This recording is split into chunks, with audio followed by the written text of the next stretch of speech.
Hello and welcome to the SWS Classroom Chat. Today's focus is on ISC Class 12 board exams of 2023, and we are going to focus on the commerce students, on the three papers of commerce, economics, and accountancy. And with me is my good friend Shubham Jagdish joining me live from Lucknow. Shubham, thank you very much.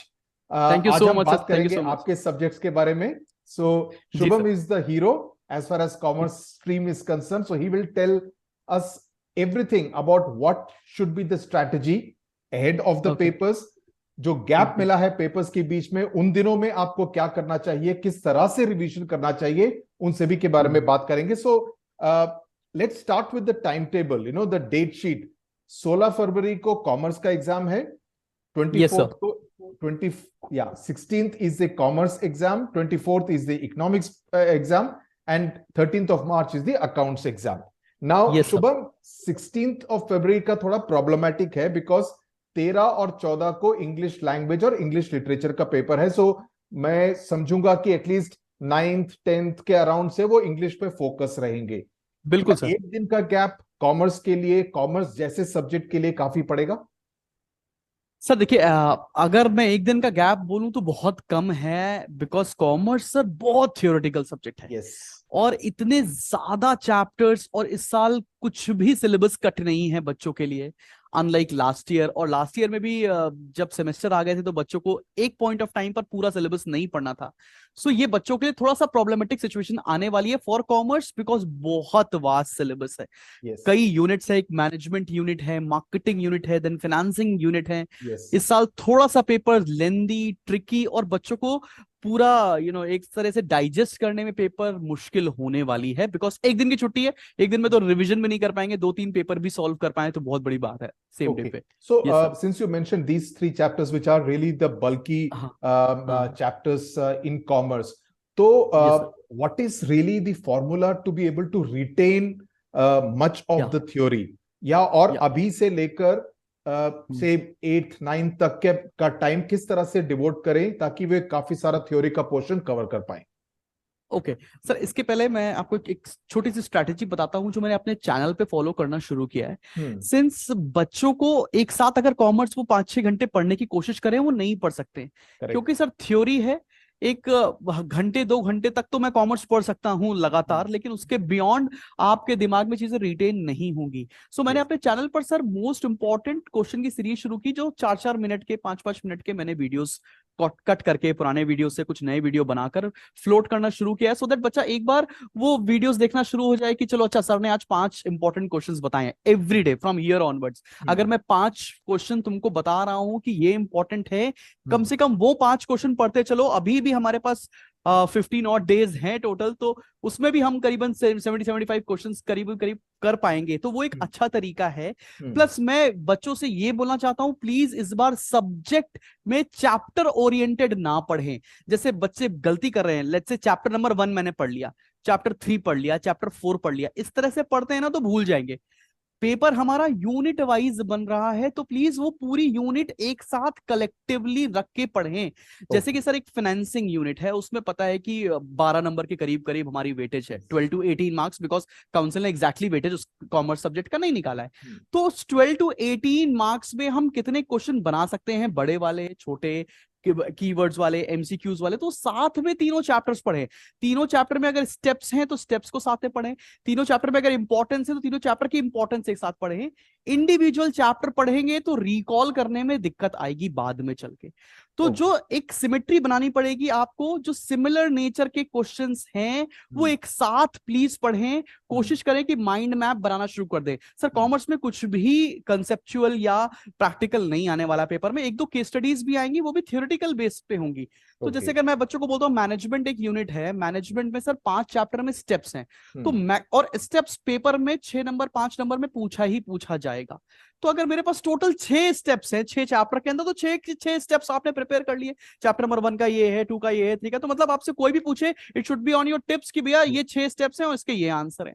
Similarly आप please relate करके पढ़ना शुरू करो, चाहे वो marketing mix का unit हो, चाहे वो कंज्यूमर प्रोटेक्शन का हो. प्लीज एक साथ, जैसे अगर मैंने पूछ लिया कि आपसे बॉस कॉमर्स के चैप्टर में कितने चैप्टर्स में सिलेबस के अंदर इंपॉर्टेंस आने वाला है, कितने डिफरेंसेस हैं टोटल पूरी किताब के अंदर। तो वो शायद सारे टॉपिक्स अगर हम कट डाउन करें टॉपिक वाइज तो 10 से ज्यादा टॉपिक तो रिपीटेड है ही नहीं। तो उस तरह से अगर तैयारी करोगे, सारे चैप्टर्स को साथ में लेकर चलोगे, यूनिट वाइज प्रिपरेशन करोगे तो अभी से हो जाएगा। कोशिश ये करनी है कि बाय 6th और 7th आपका कॉमर्स पूरा रिवाइज हो जाए, बिकॉज कुछ भी करके 7 तारीख के बाद से 7th ऑफ फेब के बाद से आप इंग्लिश ही पढ़ने वाले हो, बिकॉज लिटरेचर लैंग्वेज में कोई भी छुट्टी नहीं है। yes. और अगर आप चाहोगे भी उस समय कॉमर्स पढ़ना, लेकिन दिल और दिमाग रहेगा कि भैया इंग्लिश का प्रिपरेशन छूट रहा है। सो बाय 6th और 7th उसके बाद आप कुछ भी मत पढ़िए, इधर कंप्लीट कर लीजिए सारा का सारा पोर्शन। एक दिन का जो छुट्टी मिलने वाला है उसमें प्लीज अपना स्पेसिमेन अच्छे से करिए। There are hell lot of sample papers available in the market, एक भी मत सॉल्व करिए। मैं आपसे ये बताना चाहता हूं, क्योंकि सैंपल पेपर में जो सोल्यूशन दे रखे हैं वो एज पर काउंसिल नहीं दे रखा है। आप जो भी बुक फॉलो कर रहे हो उसमें आप मिसलीड हो जाओगे। प्लीज जो आपकी टेक्स्ट बुक है, सीबी गुप्ता नाम की जो बुक चल रही है मेजॉरिटी स्कूल्स में, उसी से आंसर प्रैक्टिस करिए। सैंपल पेपर जिस भी कंपनी का मार्केट में आता है मत करो। अगर उससे ज्यादा करना भी है तो प्यूपिल परफॉर्मेंस जो निकाला है आईएससी ने वेबसाइट पर जाके, पिछले 5-6 साल के पेपर देखने भी हैं तो वो देखकर चले जाओ, कंपैरेटिवली वो अच्छा होगा। और लास्ट डे जो आपका है ना 15th ऑफ फरवरी, आप प्लीज उस दिन फिर से पूरा सिलेबस रिवाइज करने के चक्कर में नहीं बैठिएगा। जो माइंड मैप्स आपने बनाए हैं, जो इंपॉर्टेंट क्वेश्चन स्पेसिमेन के अंदर हैं, वही पढ़ के जाइए। क्योंकि आप जब भी रिवाइज करोगे, नया चीज बुक खोलोगे वापस से, कुछ एक ऐसा नया टॉपिक मिलेगा ही और जो तुम्हें परेशान कर रहा होगा। सो कोशिश करो बाय 6th और 7th आपका पूरा सिलेबस रिवाइज हो जाए, और कोशिश करो कि आप हैंडमेड नोट्स अभी से बना लो अपने लिए। सेल्फ स्टडी करो प्लीज, कोचिंग ट्यूशन थोड़ा सा अवॉइड करो इस टाइम पर। या so basically we are talking of 2 weeks का टाइम, ये जनवरी का आखिरी हफ्ता और फरवरी का पहला हफ्ता, जिसके अंदर आपको इनफैक्ट तीनों सब्जेक्ट्स की पूरी तैयारी हो जानी चाहिए। Let's move to economics now. Economics में again I was looking at the syllabus, would you suggest that जिस चैप्टर्स के वेटेज ज्यादा है, जिसके 12 मार्क्स अलॉटेड हैं, 14 मार्क्स 16 मार्क्स अलॉटेड हैं, उन चैप्टर्स पे ज्यादा फोकस करने की जरूरत है? हाँ, अभी देखिए नॉलेज का मैं एरिया टच नहीं कर रहा हूं कि भाई तुम्हें इकोनॉमिक्स आती कितनी है। अभी ऑब्जेक्टिव ये है कि मेरे इस पेपर में मार्क्स कितने आने वाले हैं। सो एग्जैक्टली जैसे नेशनल इनकम की सबसे ज्यादा वेटेज है, 12 नंबर आने वाला है, तो वहां से उठा के वो कंप्लीट कर लो और आसानी से हो जाएगा। इकोनॉमिक्स में सर इतना ज्यादा डाइवर्सिफाइड सिलेबस नहीं है कि बच्चा नहीं कर सकता है। प्लस इस बार इकोनॉमिक्स की एग्जैक्टली वेटेज आईएससी ने पहली बार निकाल दी है। इसके ऊपर मैं वीडियो भी बना चुका हूं, बच्चे देख भी चुके हैं कि बॉस इस चैप्टर से इतने मार्क्स का ही क्वेश्चन आने वाला है। सो आप अकॉर्डिंगली यू शुड प्रिपेयर। और यूनिट वाइज वहां पर भी आ रहा है, जैसे इंटर रिलेटेड चैप्टर है माइक्रो के अंदर, demand supply, elasticity of demand, elasticity of supply, ये 4 चैप्टर के मिलके 20 नंबर मिल रहे हैं। तो ये 4 चैप्टर पहले पढ़ डालो ना ये, क्योंकि 20 मार्क्स की वेटेज तो पूरी इकोनॉमिक्स में किसी और चैप्टर की नहीं है। करेक्ट। सो आपको करना यहाँ पर इसी स्ट्रैटेजी। अब अगर मैं ये बोलूं कि पूरी माइक्रो इकोनॉमिक्स से कितने डायग्राम्स हैं, तो मैक्स टू मैक्स 25-26 डायग्राम्स है, वो बना डालो, एक बार में प्रैक्टिस हो गई। अगर आपको आंसर आता है, आप क्वेश्चन इजीली आइडेंटिफाई कर लोगे। प्रॉब्लम बच्चे के साथ ये है कि बच्चा सोचता है कि किस तरह का क्वेश्चन आएगा, मैं कैसा आंसर लिखूंगा। यार आंसर सेट है, इतने ही तो टॉपिक्स हैं जो आने वाले हैं, वो सारे टॉपिक प्रिपेयर कर लो। इंटर रिलेटेड करके आप प्लीज प्रिपरेशन करिए, एल्स आपको ऐसा लगेगा कि चैप्टर नंबर 1 पढ़ा, जब 5 चैप्टर पे आओगे तो पहला वाला भूल जाओगे। तो इस तरह से याद मत करिए, कोरिलेट करके पढ़ना शुरू करिए, इट विल हेल्प यू। और जो काउंसिल ने जो स्पेसिमेन पेपर निकाला है, उससे इस बार एक आइडिया लग जा रहा है कि पेपर कैसे आने वाला है। बहुत थ्योरेटिकल पेपर नहीं आ रहा है, कंसेप्चुअल पेपर है। आपने जो एक आदत डेवलप कर रखी कि अगर मैं बुकिश लैंग्वेज लिखूंगा तो ही मार्क्स मिलेंगे, ऐसा बिल्कुल भी नहीं है इकोनॉमिक्स के साथ। आपने कंसेप्ट टू द पॉइंट लिखा है, मार्क्स आपको पूरे मिलेंगे। और बहुत डिस्क्रिप्टिव लिखने की जरूरत नहीं है, अनलाइक कॉमर्स।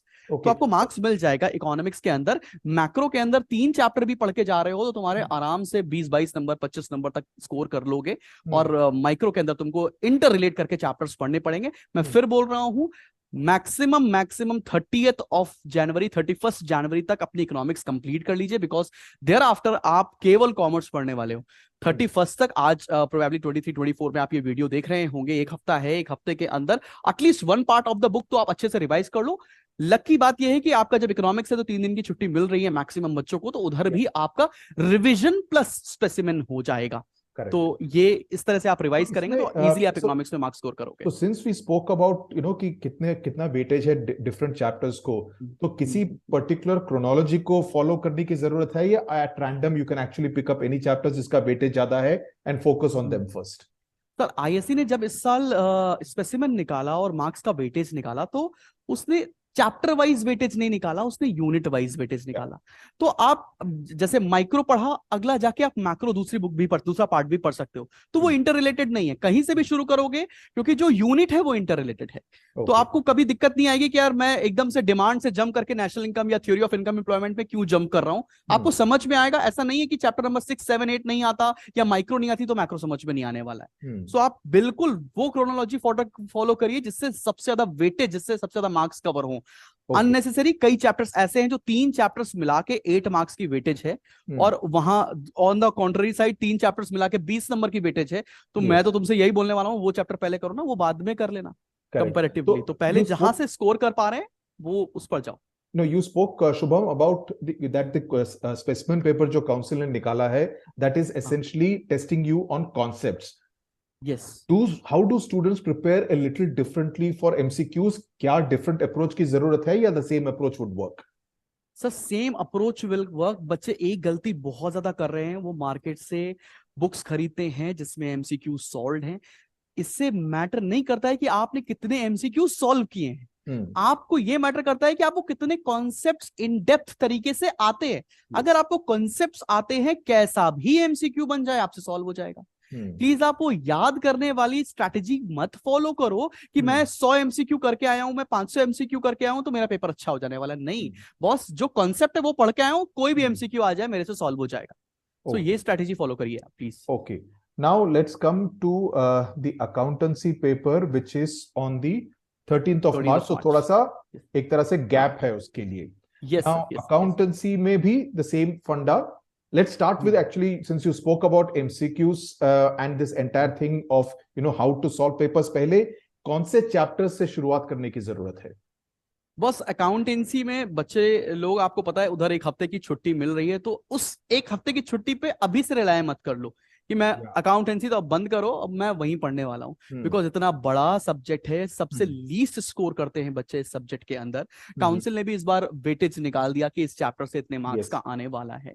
तो मेरे हिसाब से मेरे हिसाब से आपको ये करना चाहिए कि जो चैप्टर की वेटेज ज्यादा है वहां से स्टार्ट करो। जैसे कि सर पूरे अकाउंटेंसी को 3 पार्ट में डिवाइड की गई है। एक है पार्टनरशिप अकाउंटिंग, देन एक है कंपनी अकाउंटिंग, और देन एनालिसिस अकाउंटिंग है। 3 पार्ट्स में डिवाइडेड है। एनालिसिस की वेटेज 20 नंबर की है, और पार्टनरशिप प्लस कंपनी की weightage 80 marks, out of 80 60 marks की वेटेज है। तो मैं तुमसे ये बोलना चाहूंगा बेटा कि पार्टनरशिप से शुरू कर लो, बिकॉज तुमने सबसे ज्यादा इन डेप्थ तरीके से पढ़ाई उसी की है। तो जो तुम्हें आता है इस पॉइंट ऑफ टाइम पर वो पहले कंप्लीट कर लो।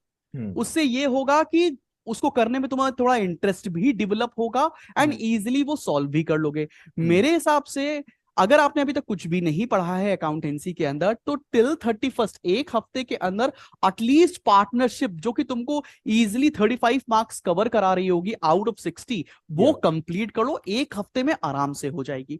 उसके बाद भी जब तुम कॉमर्स पढ़ रहे होगे, पूरा दिन कॉमर्स नहीं पढ़ोगे, कोशिश करो कि वहां से एनालिसिस का पोर्शन, जैसे कैश फ्लो स्टेटमेंट और रेशियो एनालिसिस, जो 2 चैप्टर्स हैं जो तुमको मैक्सिमम वेटेज के साथ आ रहे हैं, वो कर लो, बिकॉज वो इंटर रिलेटेड भी नहीं है। तो 6 तारीख तक, 6 फेब तक तुम कॉमर्स भी पढ़ना, लेकिन अकाउंटेंसी मत छोड़ना। जैसे मैंने बोला ना 31st तक आप इकोनॉमिक्स पढ़ सकते हो, उसके बाद you can take a break, but accountancy should be in continuation till at least till 6th of February, so that तुम्हारा एक larger chunk of portion complete हो जाए। कोशिश करना जब अपनी पढ़ाई छोड़ रहे हो तो 60 मार्क्स का प्रिपरेशन हो चुका हो।